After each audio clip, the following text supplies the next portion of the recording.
আজি পীযুষ হাজৰিকাই মোক আৰু উপদেশ দিব পৰা হোৱা নাই নহয়। পীযুষ হাজৰিকা আপোনালোকে সকলোৱে জানে যে পীযুষ হাজৰিকা কোন মানুহ।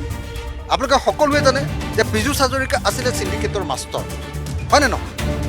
তো সেই মাষ্টৰজনে আজি যদি মোক পৰামৰ্শ দিবলৈ আহে যি অসমীয়া জাতিৰ কাৰণে, অসমীয়া জাতিৰ ভৱিষ্যতৰ কাৰণে, অসমীয়া জাতিৰ সকলোবিলাক বিপদৰ সময়ত 24 ঘণ্টাই আমি আহুপুৰুষাৰ্থ কৰিবৰ কাৰণে চেষ্টা কৰোঁ, সেই মানুহবিলাকৰ বিৰুদ্ধে এনেকুৱা ধৰণৰ শাসনত থকা, শাসক শ্ৰেণীৰ ছত্ৰছায়াত থকা, শাসক শ্ৰেণীৰ পক্ষত ধেমাধৰা হৈ থকা, শাসক শ্ৰেণীৰ পক্ষত সদায় দালালি কৰি থকা মানুহে এনেকুৱা ধৰণৰ বক্তব্য ৰাখিতো কোনো লাভ নাই।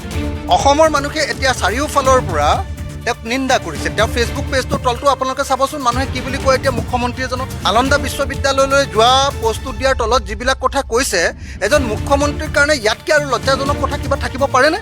কিন্তু এটা কথা খাটাং যে পীযুষ হাজৰিকাই যি ধৰণে বক্তব্য ৰাখিছে, এই বক্তব্য সম্পূৰ্ণৰূপে পীযুষ হাজৰিকাক আমি সকীয়াই দিছোঁ। এনেকুৱা ধৰণৰ বিভেদকামী বক্তব্য সকলো সময়তে ৰাখি থকাটো উচিত নহয়। অসমৰ মানুহে এতিয়া চাৰিওফালৰ পৰা তেওঁক নিন্দা কৰিছে। তেওঁৰ ফেচবুক পেজটোৰ তলটো আপোনালোকে চাবচোন, মানুহে কি বুলি কয় এতিয়া মুখ্যমন্ত্ৰী এজনক। নালন্দা বিশ্ববিদ্যালয়লৈ যোৱা প্ৰস্তুত দিয়াৰ তলত যিবিলাক কথা কৈছে, এজন মুখ্যমন্ত্ৰীৰ কাৰণে ইয়াতকৈ আৰু লজ্জাজনক কথা কিবা থাকিব পাৰেনে? তাৰ পাছত আচলতে মুখ্যমন্ত্ৰীজনে পদত্যাগ কৰিবই লাগিছিলে। তেওঁতো বিভিন্ন ধৰণৰ কথা কৈ থাকে যে 2020 চনতে কৈছিলে যে 2021 চনৰ ফেব্ৰুৱাৰী মাহত তেওঁ দলৰ সভাপতিৰ ওচৰত পদত্যাগ পত্ৰ দিব আৰু তেওঁ কোনো পধ্যে কেতিয়াও নিৰ্বাচনত নেখেলোঁ বুলি তেওঁ লিখি দিব। তেওঁ লিখি দিব বুলি কৈছিলে নহয় জানো? 2020 চনতে কৈছিলে যে 2021 চনৰ ফেব্ৰুৱাৰীত তেওঁ নিৰ্বাচন নেখেলে বুলি, 2021 নিৰ্বাচনটোত অংশগ্ৰহণ নকৰে বুলি লিখি দিব। ক'ত গ'ল তেওঁ সেই প্ৰতিশ্ৰুতি? তাৰপিছত তেওঁ নিৰ্বাচন খেলিলে, তাৰপিছত তেওঁ সৰ্বানন্দক লাট মাৰি আকৌ মুখ্যমন্ত্ৰী হ'ল। তাৰমানে মুখ্যমন্ত্ৰী হ'বলৈ নোপোৱাৰ কাৰণেহে তেওঁ পগলা হৈছিলে তেতিয়া, নহয় জানো? সেইকাৰণেহে তেওঁ এনেকুৱা ধৰণৰ নাটক কৰিছিলে, নহয় জানো? এতিয়া যেতিয়া মুখ্যমন্ত্ৰী চকীখনৰ প্ৰতি তেওঁ সংকট নামি আহিছে, যেতিয়া বিৰোধী দলে কৈছে যে মুখ্যমন্ত্ৰী হৈ তেওঁ এতিয়া অকল সম্পদ লুণ্ঠন কৰিবলৈ লাগিছে, তেওঁ যিমান কাম কৰিছে সকলো কামৰ মূল উদ্দেশ্যটো হ'ল কেৱল সম্পদ লুণ্ঠন, কেলেংকাৰী কৰা আৰু নিজৰ পৰিয়ালৰ কাৰণে সম্পদ গোটোৱা, এই কথা যেতিয়া ক'বলৈ লৈছে, তেতিয়া তেওঁ ক'ব খুজিছে যে নহয়, যদি কোনোবাই প্ৰমাণ কৰিব পাৰে তেতিয়াহ'লে তেওঁ পদত্যাগ কৰিব। আৰে ভাই, প্ৰমাণ হৈয়ে গ'ল ইতিমধ্যে, সংসদতে প্ৰমাণ হৈ গ'ল, সংসদত প্ৰমাণ হৈ গ'ল। আৰু তোমাৰ সাংসদে, তোমাৰ চেলা সাংসদ এজনে ইতিমধ্যে প্ৰমাণ কৰি দিলে আৰু সংসদৰ পৰা ইতিমধ্যে প্ৰশ্নোত্তৰ শিতানত আহি গ'ল যে ৰিণিকী ভূঞা শৰ্মাৰ প্ৰতিষ্ঠানে 10 কোটি টকাৰ ছাবচিডিৰ অনুমোদন কৰাই লোৱাটো সত্য। তাৰমানে তেওঁ চিঠি নিলিখাকৈ, তেওঁ প্ৰচেছ নকৰাকৈ তেওঁৰ পৰিয়ালক নিজে আচলতে পীযুষ গোৱেলে তেওঁৰ পৰিয়ালৰ কাৰণে এনেকৈ দি দিলে নেকি?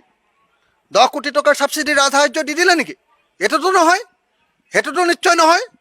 যে এতিয়া সেইকাৰণে এইটো কথা খাটাং যে অসম চৰকাৰৰ মুখ্যমন্ত্ৰীজন এই মুহূৰ্তত ধৰা পৰি তেওঁ লুকাবলৈ ঠাই নাইকিয়া হৈছে।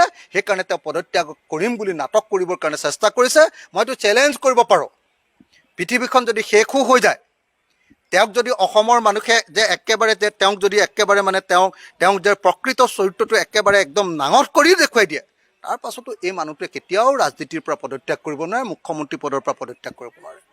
তেওঁৰ কাৰণে ক্ষমতাই যাৰ একমাত্ৰ সপোন, সেই মানুহজনে ক'ৰ পদবীৰ পৰা পদত্যাগ কৰিব? গতিকে এটা কথা খাটাং যে তেওঁ কেলেংকাৰী কৰিবৰ কাৰণে জন্ম হৈছে, তেওঁ ৰাজনীতি কৰিছে কেলেংকাৰীৰ কাৰণে, তেওঁ সম্পত্তি গোটাবৰ কাৰণে কেৱল ৰাজনীতি কৰিছে আৰু সম্পত্তি গোটোৱাৰ স্বাৰ্থতে তেওঁ সদায় কাম কৰি যাব। তেওঁক যদি মৰিয়াইও দিয়ে কোনোবাই, তথাপিও কোনো পধ্যে তেওঁ কেতিয়াও মুখ্যমন্ত্ৰী পদৰ পৰা কেতিয়াও তেওঁ আঁতৰি নাযায়। এই কথাটো খাটাং। গতিকে এইটো কথা কনফাৰ্ম যে মুখ্যমন্ত্ৰীয়ে কোৱা কথাটো এটা মিথ্যাচাৰৰ বাহিৰে একো নহয়। তেওঁ এতিয়া ভিক্টিম কাৰ্ড খেলিবৰ চেষ্টা কৰি লাভ নাই, অসমৰ মানুহে তেওঁক বুজি পাই গ'ল। আপোনালোকে সকলোৱে জানে যে কংগ্ৰেছ চৰকাৰৰ দিনৰ আটাইতকৈ দুৰ্নীতিৰ বিৰুদ্ধে যুঁজা মানুহটোৱে মই অখিল গগৈ আছিলোঁ। আজিৰ দিনটোত বিজেপি চৰকাৰৰ দুৰ্নীতিৰ বিৰুদ্ধেও আটাইতকৈ যুঁজা মানুহজনেই আজিও মই, নহয় জানো? গতিকে এনেকুৱা পৰিস্থিতিত পীযুষ হাজৰিকাৰ নিচিনা হিমন্ত বিশ্ব শৰ্মাৰ যিবিলাক ধামাধাৰা আছে, সেই ধামাধাৰাবিলাকে মোৰ ওপৰত এনেকুৱা ধৰণৰ বক্তব্য প্ৰকাশ কৰিবই। মই মোৰ নিজৰ ষ্টেণ্ডত আগতেও আছিলোঁ। আজি কংগ্ৰেছ দলৰ লগত আমি ঐক্যবদ্ধভাৱে বিজেপি দলক উফৰাবৰ কাৰণে কাম কৰাটো সঁচা, কিন্তু একেলগতে এইটোও সঁচা যে কংগ্ৰেছ দলৰ দুৰ্নীতিৰ বিৰুদ্ধে যিবিলাক বক্তব্য প্ৰকাশ কৰিছিলোঁ সেই বক্তব্য আমি আজিও উঠাই লোৱা নাই। যদি কাইলৈ যদি একেলগতে চৰকাৰো কৰোঁ কংগ্ৰেছ দলৰ লগত, তেতিয়াও যদি দুৰ্নীতি কংগ্ৰেছ চৰকাৰে কৰে তেতিয়াহ'লে তাৰ বিৰুদ্ধে তেতিয়াও মাতিম। আজি পীযুষ হাজৰিকাই মোক আৰু উপদেশ দিব পৰা হোৱা নাই নহয়। পীযুষ হাজৰিকা, আপোনালোকে সকলোৱে জানে যে পীযুষ হাজৰিকা কোন মানুহ। আপোনালোকে সকলোৱে জানে যে পীযুষ হাজৰিকা আছিলে চিণ্ডিকেটৰ মাষ্টৰ, হয়নে নহয়? তো সেই মাষ্টৰজনে আজি যদি মোক পৰামৰ্শ দিবলৈ আহে যি অসমীয়া জাতিৰ কাৰণে, অসমীয়া জাতিৰ ভৱিষ্যতৰ কাৰণে, অসমীয়া জাতিৰ সকলোবিলাক বিপদৰ সময়ত 24 ঘণ্টাই আমি আহুপুৰুষাৰ্থ কৰিবৰ কাৰণে চেষ্টা কৰোঁ, সেই মানুহবিলাকৰ বিৰুদ্ধে এনেকুৱা ধৰণৰ শাসনত থকা, শাসক শ্ৰেণীৰ ছত্ৰছায়াত থকা, শাসক শ্ৰেণীৰ পক্ষত ধেমাধৰা হৈ থকা, শাসক শ্ৰেণীৰ পক্ষত সদায় দালালি কৰি থকা মানুহে এনেকুৱা ধৰণৰ বক্তব্য ৰাখিতো কোনো লাভ নাই। গতিকে পীযুষ হাজৰিকাৰ পৰা মই শিকিবলগীয়া নাই। পীযুষ হাজৰিকাক যদি দিবলগীয়া আছে, মাজে মাজে গালি দিবলগীয়া আছে, তেওঁক কেতিয়াবা ভাল কাম কৰিলে মই প্ৰশংসাও কৰোঁ, কেতিয়াবা মই প্ৰশংসাও কৰোঁ যদি তেওঁ ভাল কাম কৰে। কিন্তু এটা কথা খাটাং যে পীযুষ হাজৰিকাই যি ধৰণে বক্তব্য ৰাখিছে, এই বক্তব্য সম্পূৰ্ণৰূপে পীযুষ হাজৰিকাক আমি সকীয়াই দিছোঁ। এনেকুৱা ধৰণৰ বিভেদকামী বক্তব্য সকলো সময়তে ৰাখি থকাটো উচিত নহয়। ধামাধাৰা হৈ দুৰ্নীতিক প্ৰশ্ৰয় দিয়াটো, তেওঁ লিডাৰে আজি কেলেংকাৰী কৰিছে, তেওঁৰ লিডাৰৰ পৰিয়ালে কেলেংকাৰী কৰিছে, তাৰ বিৰুদ্ধে মাত মাতোতে পীযুষ হাজৰিকাৰ ইমান খৰে উঠিছে কিয়? ইমান খৰে খাইছে কিয় তেওঁ? আমিতো মাতিমেই, কেলেংকাৰী হ'লে চৰকাৰক নামাতিম নেকি? মই বিৰোধী বিধায়ক, মই নমতাকে থাকিম নেকি? মই এটা আন্দোলনৰ মাজেদি আহিছোঁ, মই নমতাকে থাকিম নেকি? মই কৃষক মুক্তি সংগ্ৰাম সমিতিৰ সাধাৰণ সম্পাদক আছিলোঁ, প্ৰেচিডেণ্ট আছিলোঁ, উপদেষ্টা আছিলোঁ, বৰ্তমানো মই আন্দোলন এৰি দিয়া নাই, মই কিয় নামাতিম? ইয়াৰ কথাটো খাটাং থাকিব যে পীযুষ হাজৰিকাৰ নিচিনা মানুহে মোৰ মুখ বন্ধ কৰিব নোৱাৰে।